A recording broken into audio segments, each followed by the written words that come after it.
Hey there, sports fans. It is I, Josh, and I am one half of Amazing Fantasy Football. My co-host Chris couldn't be here today. He was in the chat before we started recording, and then he just kind of disappeared. Wait, what? Hold on. What's that? What? I'm sorry, folks. Apparently, Chris has been kidnapped, and there's a bit of a ransom note.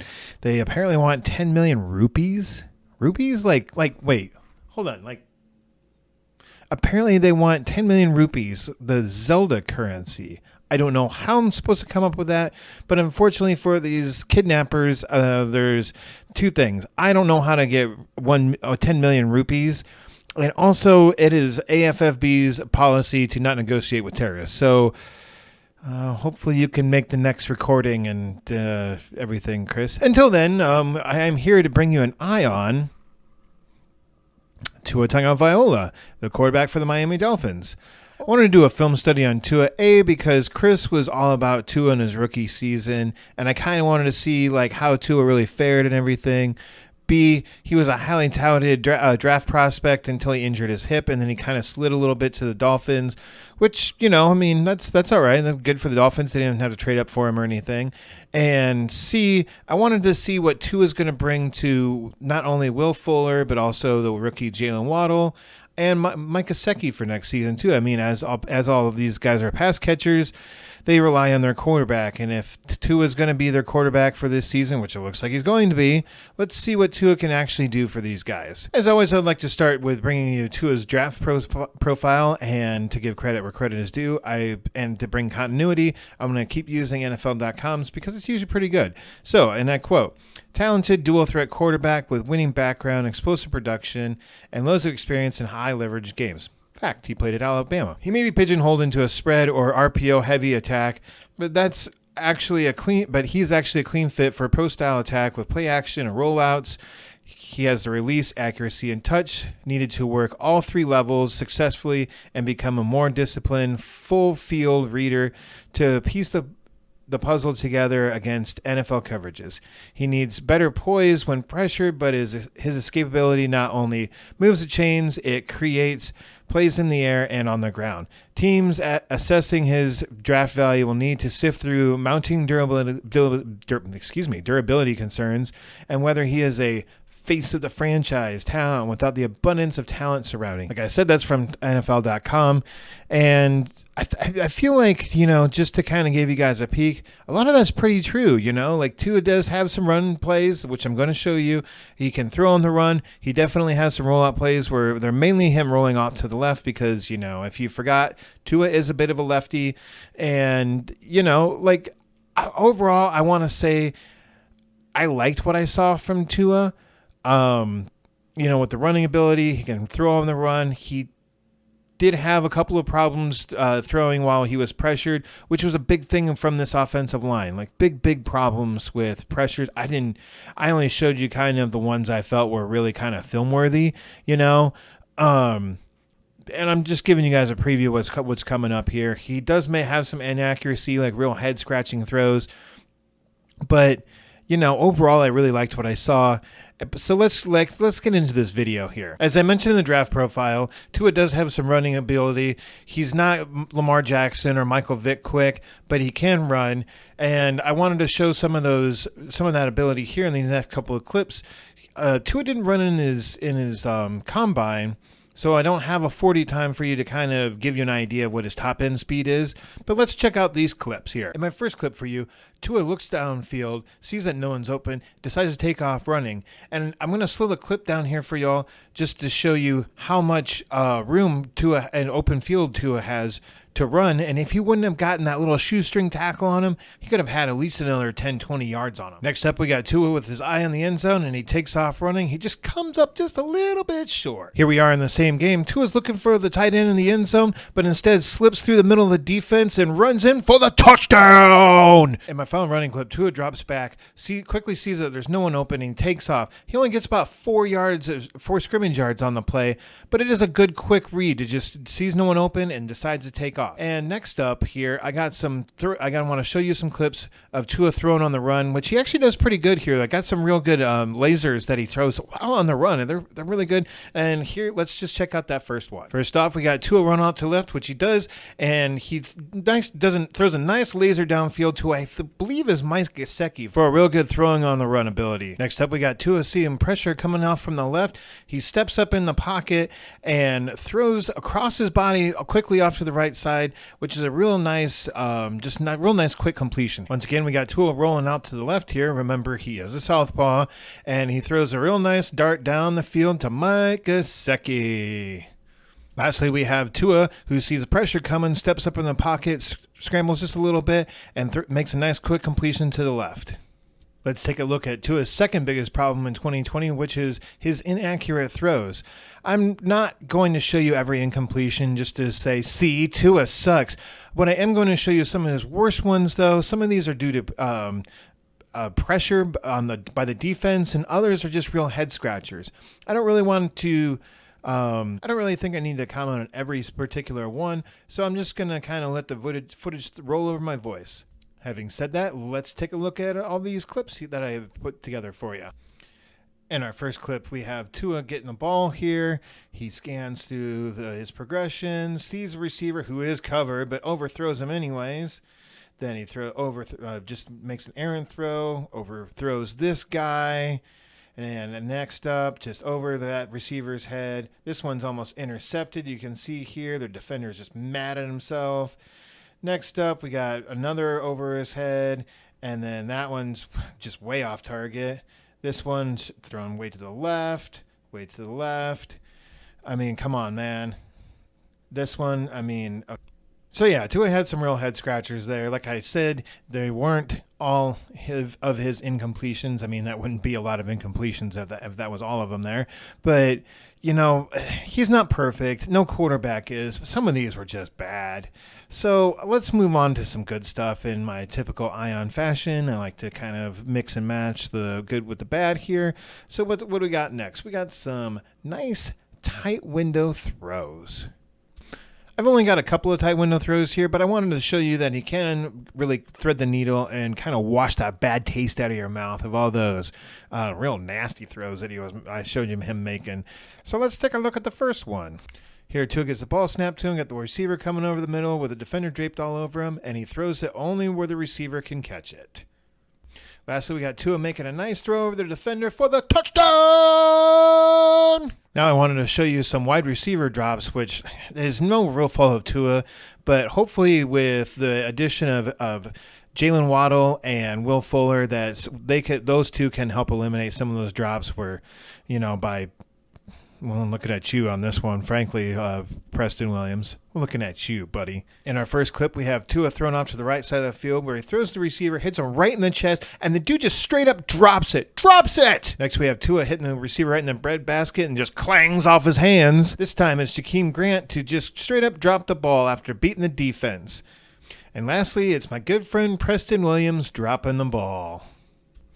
Here's our second and last set of clips here, but because it's me, we're talking about the offensive line woes of the Miami Dolphins. This is probably going to be Tua's biggest hurdle in the 2021 season because if the quarterback doesn't have time to throw, he doesn't have time to throw the ball well. Anyways, so let's look at our first set of clips here. In this one, Tua gets the ball, and he really just doesn't have any time to throw the ball accurately. Next, it's same game, almost same play, different game here, and Tua just doesn't have time, gets sacked. Then the screen barely gets it off, actually makes a positive play with just very little time to throw the ball there. And then we got the Dolphins against the Chiefs here. Tua rolls out, almost sacked, ends up just throwing the ball away. And this one, I believe, is the clip where the Chiefs end up getting the safety on the Dolphins here because Tua just has no protection. Now, you might be telling yourself, well, Josh, that seems to be kind of like, a lot of quarterbacks that happens to them. Sometimes the offensive line is just porous and other times it's not. This happened a lot, folks. It was a lot of. Tua only played in like 7-8 games in the 2020 season, and this happened quite a bit. And a lot of that you cannot just blame on Tua. Some of those, yeah, he probably could have thrown the ball away a little bit quicker, yada yada. But I mean, it's gonna be an uphill battle for Tua if he keeps getting offensive line play like that. That has been all the Tua film I wanted to show all of you. I wanted to thank you first for watching this. I really appreciate it. But what does all this mean for fantasy football? Because ultimately, that is what amazing fantasy football is about. I mean, it's right there in the title. As far as the offensive line goes, that could be more of a problem in the 2021 season. The Dolphins didn't do much to really address that in this past offseason, at least not as of yet. But in the 2020 offseason, in the draft, they did invest 3 draft picks into their offensive line. One was a first rounder, one was a second, and a 4th round. Those aren't cheap draft picks. And sometimes it takes a while for the offensive line to really gel together. So there could be a nice improvement coming in the 2021 season, which could really help Tua have time to make better decisions and more accurate throws. As far as the pass catchers go, the one thing the Dolphins did improve this offseason was their wide receiver core. They signed Will Fuller to a 1-year extension, and they drafted Jalen Waddle in the 1st round. Now, are these improvements over their current Devontae Parker and Preston Williams? In the last 3 seasons, Will Fuller's lowest catch percentage was 69 nice percent. And in college, Jalen Waddle, his lowest catch rate was 80.4%. Now that's college, not NFL. Those do tend to drop when they get to the NFL. But Devontae Parker, in the last 4 seasons, his highest catch rate was 61.2%, and over Preston Williams' first 2 seasons, he has averaged about a 52% catch rate. So that's a pretty big improvement with Will Fuller and Jalen Waddle. And so what does this mean for Mike Gesicki? Well, having watched all this film on Tua, and I wasn't really focusing on Gesicki, what I did see from Gesicki, I really, really liked. And so I can easily see Mike Gesicki, the tight end for the Dolphins, being a nice middle round tight end that you can pick up. Probably have to reach for him in the 6th or 7th round, and maybe a little too rich for me, but I still love Gesicki, and he could easily once again be a tight end 1. Not that means much in this day and age, but he can still be a pretty week to week, solid tight end for you.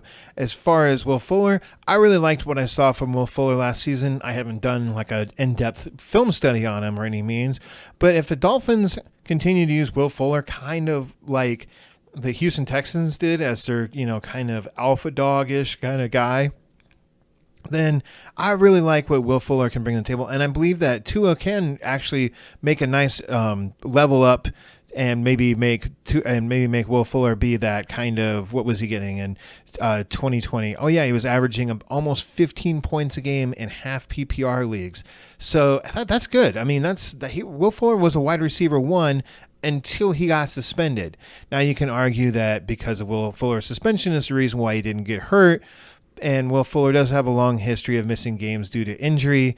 But if Will Fuller can stay healthy and can stay on the field, minus that missing week 1 of this upcoming 2021 season, I think that maybe Will Fuller won't be a wide receiver 1 with Tua, but he could easily be a nice, reliable wide receiver 2, assuming that the Dolphins are going to use him like the Texans did. Now, let's talk about Jalen Waddle here. Jalen Waddle is getting drafted and his ADP right now is about the 1303, which means it's the 3rd round of the 3rd pick of the 13th round, and that's wide receiver 61. I think that's about right. That means, it's a Wookiee.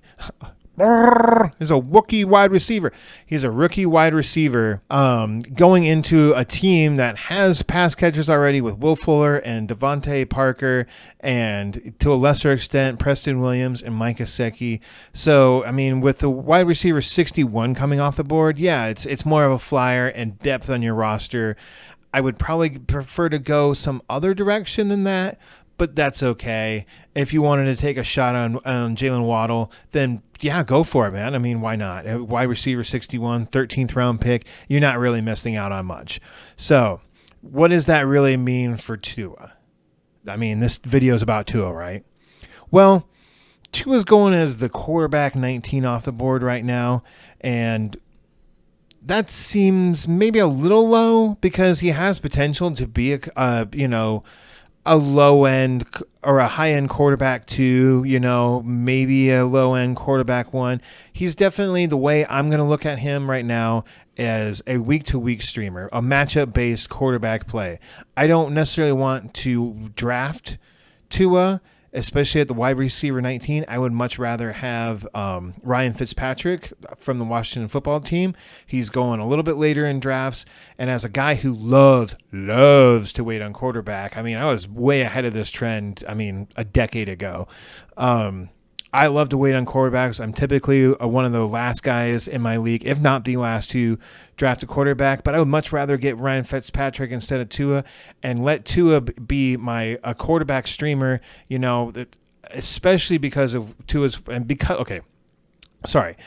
because I like to wait on quarterback. I like to look at the first week, maybe first 2 weeks of their schedule. Well, in the first week, Tua is at New England, and then he's home for Buffalo.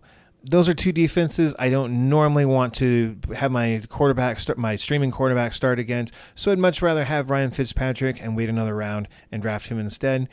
But like I said, I love Tua. I love what I did see. I'm more of a let's wait and see sort of guy. Like, prove it to me, please. And I really hope that he can. But until then, I'm going to just stream Tua, and if someone else drafts him and he sits on someone's bench, I guess I've missed out. But I just think that he's going to be more of a week-to-week matchup until I see otherwise. Having said that, Tua, I do like what I saw on your game film. I think there's room to grow. I just really want that offensive line to get better, and your wide receiving core has definitely gotten better already with, like I said, Will Fuller and Jalen Waddle. So there we go. This has been my Eye on Tua video. I really appreciate y'all for watching the clips and everything, and staying tuned until the end. I really appreciate it. And until next time, have a good bye.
Your game film, I think there's room to grow. I just really want that offensive line to get better, and your wide receiving core has definitely gotten better already with, like I said, Will Fuller and Jalen Waddle. So there we go.